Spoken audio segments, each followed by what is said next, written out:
नमस्कार, जय हिंद, वंदे मातरम। मेरे सभी भैया और बहनों का स्वागत है आपके अपने यूट्यूब प्लेटफॉर्म उदय एजुकेशन में।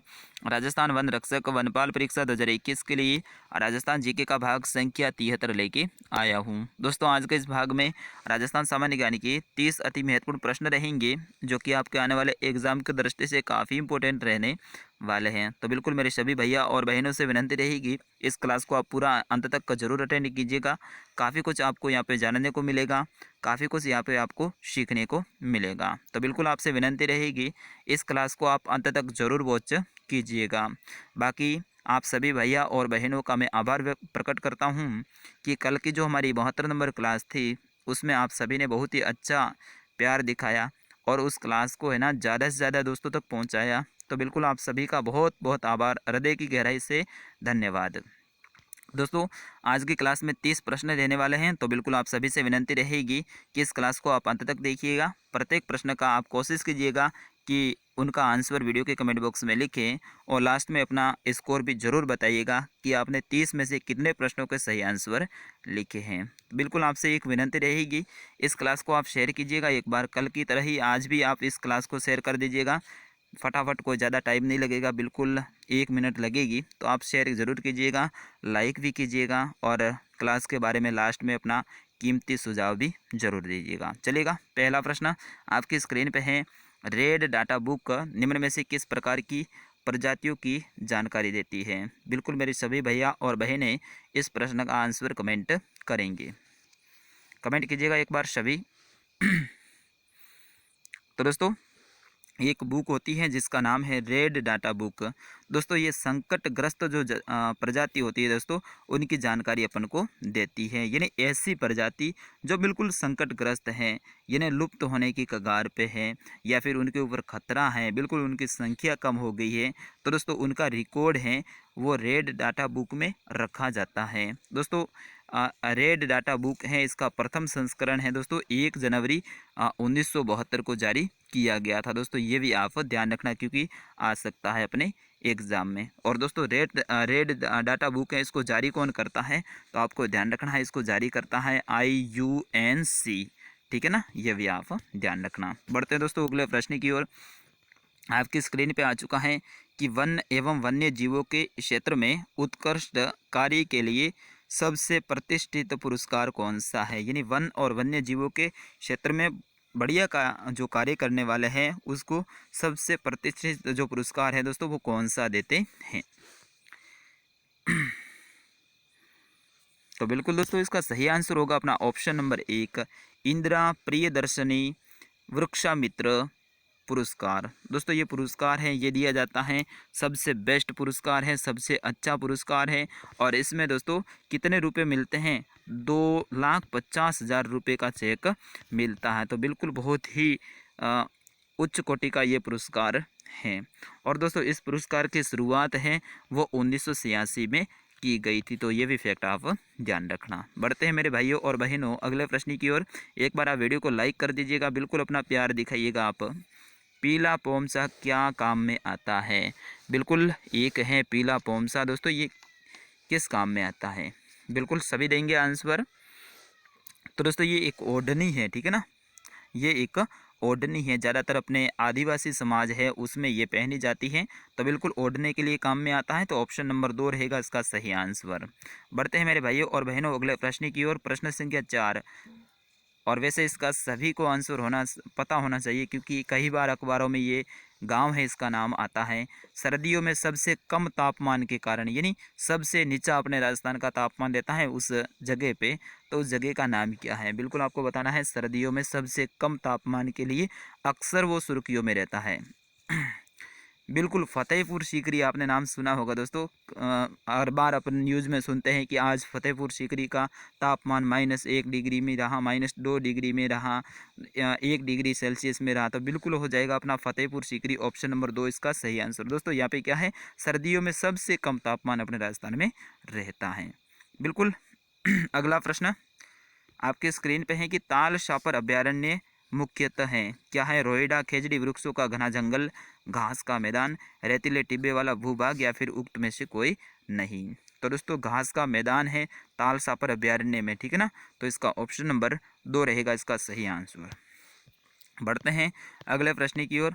आपकी स्क्रीन पे आ चुका है, मेवाड़ क्षेत्र में किस वृक्ष के फूलों का उपयोग देसी शराब बनाने के लिए किया जाता है। दोस्तों बहुत बहुत इंपॉर्टेंट ये प्रश्न है और ये कई बार कई सारे एग्जाम में ये प्रश्न पूछा गया है दोस्तों, तो बिल्कुल इस प्रश्न को आप हल्के में ना लें।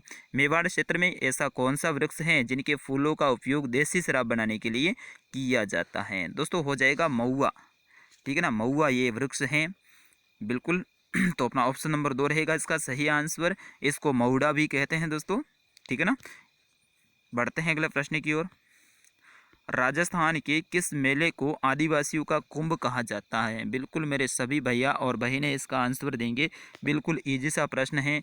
मेरे कई सारे आदिवासी भाई बंधु हैं हमारे उदय एजुकेशन यूट्यूब चैनल से जुड़े हुए हैं, तो उन सभी साथियों को एक बार तो उनका जो अभिवादन शब्द हैं जय जोहार, मैं सभी को जय जोहार कहना चाहूँगा। और बिल्कुल आप आंसर दीजिए, अपने आदिवासियों का कुंभ है वो कौन से मेले को कहते हैं। दोस्तों बेणेश्वर के मेले को कहते हैं। अपना ऑप्शन नंबर 3 रहेगा इसका सही आंसर, ठीक है ना। बिल्कुल ये कहाँ लगता है दोस्तों, डूंगरपुर ज़िले में लगता है। सोम, माही और जाखम नदियां हैं दोस्तों, उनका त्रिवेणी संगम लगता है डूंगरपुर ज़िले के नवा टापरा गांव में, ठीक है ना। तो वहाँ पे ये लगता है और कब लगता है दोस्तों, माघ महीने की अजुवाड़ी यानी शुक्ल पक्ष की 11 को, ठीक है ना। ये भी आप ध्यान रखना, 11 से लेके पूर्णिमा तक ये चलता है दोस्तों। इसे वागड़ का कुंभ भी कहते हैं और वागड़ का पुष्कर भी कहते हैं। किसको, बेणेश्वर के मेले को। कहाँ लगता है दोस्तों, नवा टापरा गांव में, ये भी आप ध्यान रखना, ठीक है ना। चलिएगा मेरे भाइयों और बहनों, बढ़ते हैं अगले प्रश्न की और आपकी स्क्रीन पे आ चुका है, चेतक परियोजना किससे संबंधित है। दोस्तों चेतक परियोजना है ये सीमा सड़क संगठन से संबंधित है। तो बिल्कुल अपना ऑप्शन नंबर 4 रहेगा इसका सही आंसर, ठीक है ना। सीमा सड़क संगठन से चेतक परियोजना का संबंध है। बढ़ते हैं अगले प्रश्न की ओर। बिल्कुल आंसर दीजिएगा आप सभी कि निम्बारक संप्रदाय की प्रधान पीठ है वो कहाँ स्थित है।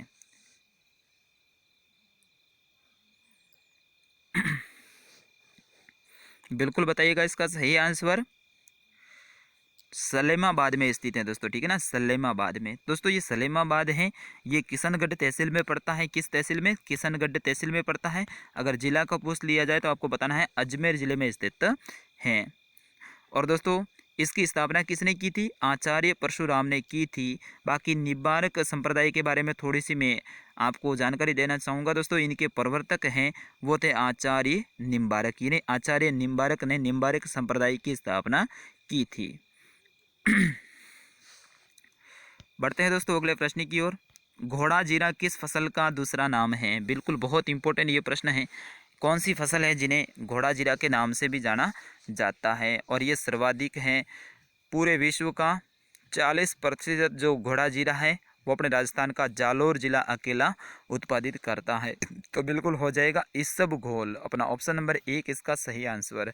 इसब जीरा भी इसे कहते हैं और घोड़ा जीरा भी इसे कहते हैं। बढ़ते हैं दोस्तों, ये एक आयुर्वेदिक के रूप में ये काम में लिया जाता है, औषधि के रूप में। तो बिल्कुल इसका निर्यात है दोस्तों विदेशों में किया जाता है। अगला प्रश्न आपकी स्क्रीन पे है कि गाय की कौन सी नस्ल है वो मालवी के नाम से भी जानी जाती है। सॉरी मालवी नहीं है दोस्तों, मालानी है ये, यहाँ पे आप ध्यान रखना, मालानी के नाम से, ठीक है ना। तो हो जाएगा थार पाकर, बिल्कुल ऑप्शन नंबर 2 रहेगा। थार पाकर नस्ल है दोस्तों गाय की, उसको मालानी नस्ल के नाम से भी जाना जाता है। दोस्तों मालानी क्षेत्र है ये बाड़मेर जिले के गुड़ा मालानी से लेके सांचौर अपने जो जालोर का है वहाँ तक ये क्षेत्र है। बिल्कुल सांचौर से लेके गुड़ा मालानी तक का ये क्षेत्र है दोस्तों, ये मालानी के नाम से जाना जाता है। अगला प्रश्न आपकी स्क्रीन पे है, पंचायती राज संस्थाओं को संवैधानिक अहमियत निम्न में से किस संविधान संशोधन अधिनियम के द्वारा प्रदान की गई। दोस्तों स्टार लगा दीजिएगा, बहुत इंपॉर्टेंट है। 2016 में ये प्रश्न पूछा गया था अपने वन रक्षक के एग्जाम में। बिल्कुल आंसर दीजिएगा। तो 73वां संविधान संशोधन था दोस्तों, उसमें इसको अहमियत दी गई थी। तो ऑप्शन नंबर 2 रहेगा इसका सही आंसर। चलिए साथियों अगला प्रश्न आपकी स्क्रीन पे आ चुका है कि निम्न में से सर्वाधिक फ्लोराइड प्रभावित भारत का कौन सा राज्य है, यानी आपको बताना है कि भारत का ऐसा कौन सा राज्य है जिसमें सर्वाधिक फ्लोराइड प्रभावित है, और उसमें भी अपना हो जाएगा राजस्थान, ऑप्शन नंबर 1 इसका सही आंसर। और राजस्थान में सर्वाधिक जो फ्लोराइड से प्रभावित जिला है दोस्तों वो है जालोर, ये भी आप ध्यान रखना, ठीक है ना। जालोर सर्वाधिक फ्लोराइड से प्रभावित है दोस्तों, ये पानी में होता है, ठीक है ना, ये आप ध्यान रखना। अगला प्रश्न आपकी स्क्रीन पे है कि क्षेत्रफल की दृष्टि से राजस्थान का तीसरा सबसे बड़ा जिला निम्न में से कौन सा है। क्षेत्रफल में राजस्थान का तीसरा सबसे बड़ा जिला, बिल्कुल बताइएगा इसका आंसर। तो हो जाएगा बाढ़ाना तो दूसरा है, और बाड़मेर हो जाएगा, बिल्कुल बीकानेर हो जाएगा अपना ऑप्शन नंबर 3 इसका सही आंसर। क्षेत्रफल में सबसे बड़ा दोस्तों जैसलमेर है, ये आप सभी को पता है, और तीसरा नंबर है दोस्तों वो बीकानेर का लगता है। दोस्तों जैसलमेर का क्षेत्रफल कितना है, 38,401 वर्ग किलोमीटर। और दोस्तों सबसे छोटा है क्षेत्रफल में वो है धौलपुर जिला, ठीक है ना, ये भी आप ध्यान रखना। धौलपुर जिला सबसे छोटा है, धौलपुर का क्षेत्रफल कितना है, 3,034 वर्ग किलोमीटर। बढ़ते हैं मेरे साथियों अगले प्रश्न की ओर। आपकी स्क्रीन पे आ चुका है कि मूसी रानी की छतरी कहाँ स्थित है। मूसी रानी की छतरी कहाँ स्थित है, बिल्कुल सभी आंसर दीजिएगा।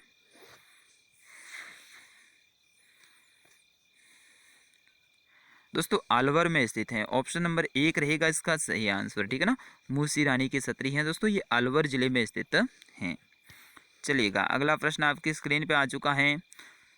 सुंडा माता कंजर्वेशन रिजर्व मुख्यतः निम्न में से किस प्रजाति के संरक्षण के लिए बनाया गया है। बिल्कुल बहुत इंपॉर्टेंट ये प्रश्न है। सुंदा माता दोस्तों अरावली का जालोर का सबसे ऊंचा जो पर्वत है वो है सुंदा माता पर्वत, और यहाँ पे दोस्तों राजस्थान का प्रथम रोपवे भी बनाया गया था। सुंदा माता यहाँ पे चामुंडा माता का मंदिर है, और यहाँ पे राजस्थान का प्रथम रोपवे भी बनाया गया था।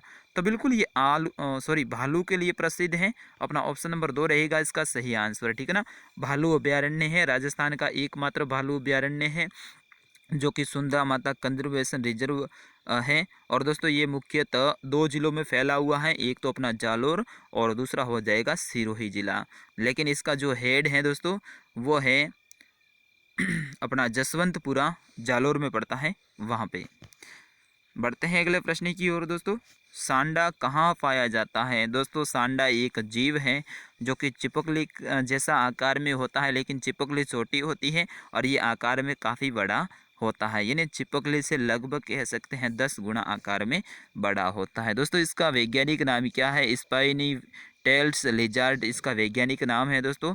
और ये एक विलुप्त होती प्रजाति है, मुख्यतः अपने मरुस्थलीय क्षेत्र में पाया जाता है, लेकिन इसको अंधविश्वासों के कारण लोग हैं इसका हत्या भी करते हैं। तो बिल्कुल अपना हो जाएगा ताल शापर अभ्यारण्य, ऑप्शन नंबर 3 इसका सही आंसर है दोस्तों। सांडा है ये ताल शापर अभ्यारण्य में पाया जाता है। तो बिल्कुल इनकी रक्षा करनी है, वन्य जीव है, ये हमारी धरोहर है।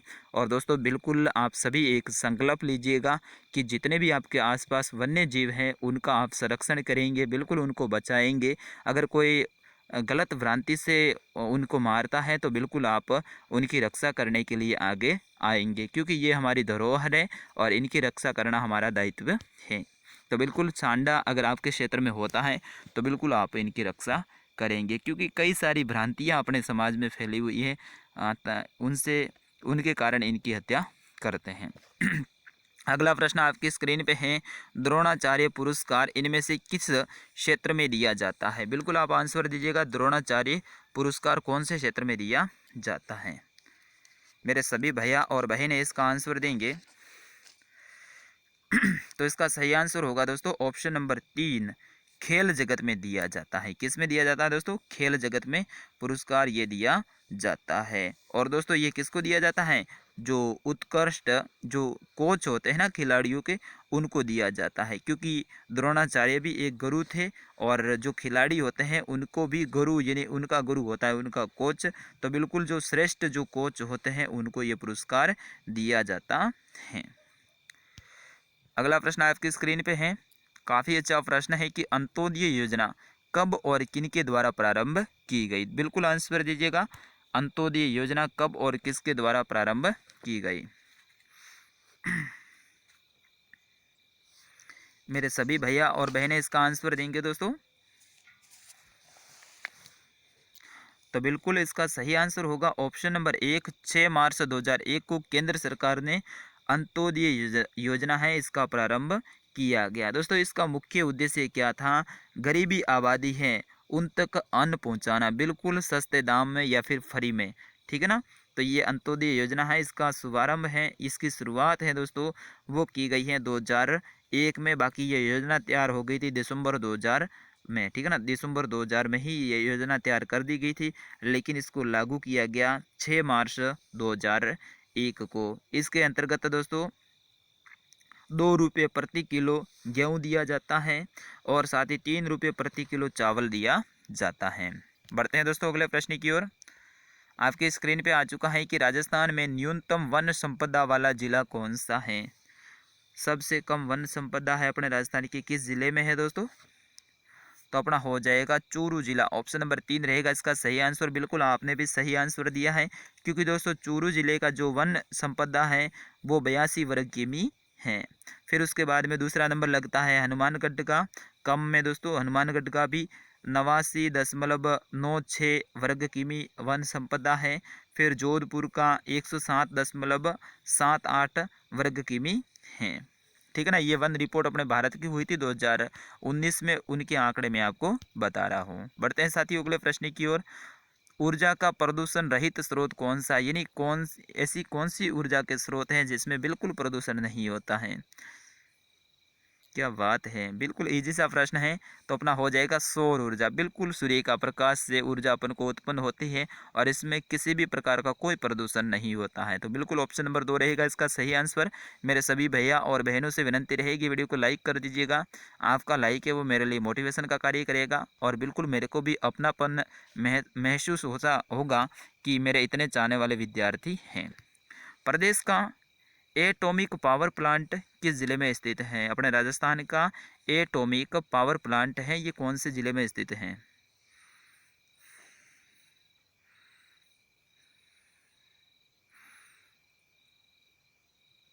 तो बिल्कुल इसका सही आंसर होगा अपना चित्तौड़गढ़, ठीक है ना। ये कहाँ है दोस्तों? चित्तौड़गढ़ में स्थित है। चित्तौड़गढ़ के कौन से स्थान पे अगर पूछ लिया जाए तो आपको ध्यान रखना है रावत भाटा में, ठीक है ना। रावत भाटा में, रावत भाटा में। दोस्तों ये राजस्थान का प्रथम परमाणु ऊर्जा संयंत्र है जो कि कनाडा के सहयोग से 1973 में स्थापित किया गया था। भारत का ये प्रथम है। और दूसरा स्थान लगता है दोस्तों तारापुर जो कि महाराष्ट्र में है, वो दूसरा परमाणु परियोजना है अपने भारत की। तो प्रथम परियोजना है रावत भाटा वाली, ये चित्तौड़गढ़ वाली। बढ़ते हैं अगले प्रश्न की ओर। घड़ीसर सरोवर या फिर घड़ीसर झील है, ये कौन से जिले में स्थित हैं? कल मैंने पोल में भी आपको ये प्रश्न पूछा था और मेरे कई सारे लगभग 2500 के आसपास हमारे साथियों ने आंसर दिया था। दोस्तों समय समय पे मैं पोल भी डालता हूँ, तो उसको भी आप देखा करें, काफ़ी अच्छे और रोचक प्रश्न उसमें रहते हैं। दोस्तों घड़ीसर सरोवर है ये अपने जैसाणा यानी जैसलमेर में स्थित है। जैसलमेर में सोनार का किला भी स्थित है। अगला प्रश्न है भालू सुरक्षित क्षेत्र कहाँ है? बिल्कुल मैंने आपको बताया था ना, सुंदा माता वाला, और उस क्षेत्र का भी मैंने बताया था कि वहाँ पे मुख्यतः देख रेख की जाती है या फिर इसका मुख्यालय है या फिर इनके अधिकारी है वहाँ पे बैठते हैं। तो बिल्कुल हो जाएगा जसवंतपुरा। सुंदा पर्वत जसवंतपुरा अपने जालौर में पड़ता है दोस्तों। तो यहाँ पे है भालू सुरक्षित क्षेत्र हैं। तो ऑप्शन नंबर 1 रहेगा इसका सही आंसर। खानवा का युद्ध कब हुआ था? बिल्कुल बताइएगा, खानवा का युद्ध है ये कब लड़ा गया था? बिल्कुल मेरे सभी भैया और बहनें इसका आंसर देंगे। मेरे सभी भैया और बहनें इसका आंसर देंगे बिल्कुल। आपके दोस्तों ये किसके बीच में हुआ था? बाबर और राणा सांगा के मध्य में हुआ था। तो बिल्कुल इसका सही आंसर होगा 17 मार्च 1527 को। ऑप्शन नंबर 1 इसका सही आंसर। इस दिन दोस्तों क्या हुआ था? खानवा का युद्ध हुआ था। बढ़ते हैं अगले प्रश्न की ओर। मुगलों से संधि करने वाला मेवाड़ का प्रथम शासक कौन थे? बिल्कुल बताइएगा आप, मुगलों से संधि करने वाले मेवाड़ के प्रथम शासक। दोस्तों 5 फरवरी 1615 को अमर सिंह ने। बिल्कुल अपना ऑप्शन नंबर 3 रहेगा इसका सही आंसर, ठीक है ना। तो ऑप्शन नंबर 3 इसका सही आंसर रहेगा। बढ़ते हैं अगले प्रश्न की ओर। जय सिंह को मिर्जा राजा की उपाधि देने वाले कौन थे? बिल्कुल बताइएगा, जय सिंह को मिर्जा राजा की उपाधि किसने दी थी?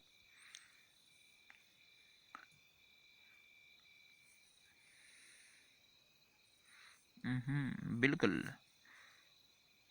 शाहजहां ने दी थी दोस्तों। तो अपना ऑप्शन नंबर 2 रहेगा इसका सही आंसर। किसने दी थी? शाहजहां ने। अगला प्रश्न है कि जंतर मंतर में सूर्य घड़ी का निर्माता कौन है? यानी जंतर मंतर दोस्तों ये एक वेधशालाएं है जिसमें सूर्य का अध्ययन किया जाता है। तो बिल्कुल जंतर मंतर वेधशाला है दोस्तों। सूर्य का अध्ययन, हाँ, जंतर मंतर वेधशाला है। इसमें घड़ी के निर्माता कौन है? बिल्कुल बताइएगा आप। तो स्वई जयसिंह द्वितीय ने बनवाई थी ये। तो ऑप्शन नंबर 1 रहेगा इसका सही आंसर दोस्तों। इनके द्वारा 5 जंतर मंत्र वेधशालाएं बनवाई गई थी। वन की आशा किस नदी को कहते हैं? दोस्तों बहुत इंपॉर्टेंट ये प्रश्न है। ऐसी कौन सी नदी है जिन्हें वन की आशा कहा जाता है? मेरे सभी भैया और बहनें इसका आंसर देंगे, बिल्कुल कमेंट कीजिएगा। बनास नदी को कहा जाता है। तो बिल्कुल इसका सही आंसर होगा ऑप्शन नंबर 2। ठीक है ना। बनास नदी को क्या कहते हैं? वन की आशा कहते हैं। दोस्तों बताइएगा बनास नदी का उद्गम स्थल कहाँ है? बिल्कुल खमनोर की पहाड़ियाँ आपने नाम सुना होगा, कुंभलगढ़ के पास में, वहाँ से ये निकलती है बनास नदी। राजस्थान के 6 जिलों में बहती है। राजसमंद, चित्तौड़गढ़, भीलवाड़ा, अजमेर, टोंक और साथ ही स्वयं माधेपुर के खंडर तहसील तक जाती हैं। और फिर वहाँ पे एक रामेश्वर धाम बना हुआ है, वहाँ जाके चंबल नदी में ये मिल जाती है। तो बिल्कुल आज का अंतिम प्रश्न देखेंगे। आपके स्क्रीन पे आ चुका है कि बनास नदी की प्रमुख सहायक नदियाँ बताइए। बिल्कुल बिल्कुल बहुत बहुत बहुत इंपॉर्टेंट ये प्रश्न है और आप सही बता रहे हैं। ऑप्शन नंबर 1 रहेगा बेडच, कोठारी, खारी, मैनाल, बांडी, धुंध और मोरेल। ये दोस्तों नदियां हैं जो कि बनास नदी की प्रमुख सहायक नदियां हैं। ठीक है ना। और दोस्तों बनास नदी में एक नदी मिलती है दाई तरफ से, बाकी सब बाई तरफ से मिलती है, लेकिन इनमें से एक नदी है वो दाई तरफ से मिलती है। वो कौन सी है? बिल्कुल बेडस नदी। दोस्तों बेडस नदी है, ये दाई तरफ से मिलती हैं। तो बिल्कुल दोस्तों ये थे राजस्थान सामान्य ज्ञान के 30 अति महत्वपूर्ण प्रश्न। आपने 30 में से कितने प्रश्नों के सही आंसर दिए एक बार कमेंट कीजिएगा। वीडियो के एंड तक आने के लिए आप सभी साथियों का, मेरे सभी भाइयों और बहनों का तहे दिल से बहुत बहुत धन्यवाद।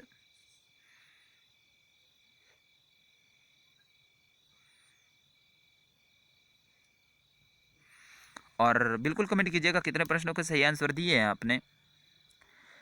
तो दोस्तों बस आज के वीडियो में इतना ही। आप सभी से विनती रहेगी इस क्लास को कल की तरह आज भी शेयर कीजिएगा। बिल्कुल ट्रेंडिंग में लाइएगा अपने वन रक्षक और वनपाल की क्लासों में। तो बिल्कुल आप इसे ज़्यादा से ज़्यादा शेयर करेंगे, आपके पास में जितने भी व्हाट्सअप के ग्रुप है उसमें शेयर करेंगे। अगर वहाँ पे नहीं कर सकते हैं तो बिल्कुल अपने व्हाट्सअप स्टेटस पे इस लिंक को लगा दीजिएगा। बिल्कुल आपके दोस्त जितने भी होंगे वो इस क्लास को ज़रूर देखेंगे। जय हिंद, वंदे मातरम। मिलता हूँ कल वाली क्लास में। तब तक के लिए आप अपनी तैयारी यूँ ही जारी रखिएगा। वंदे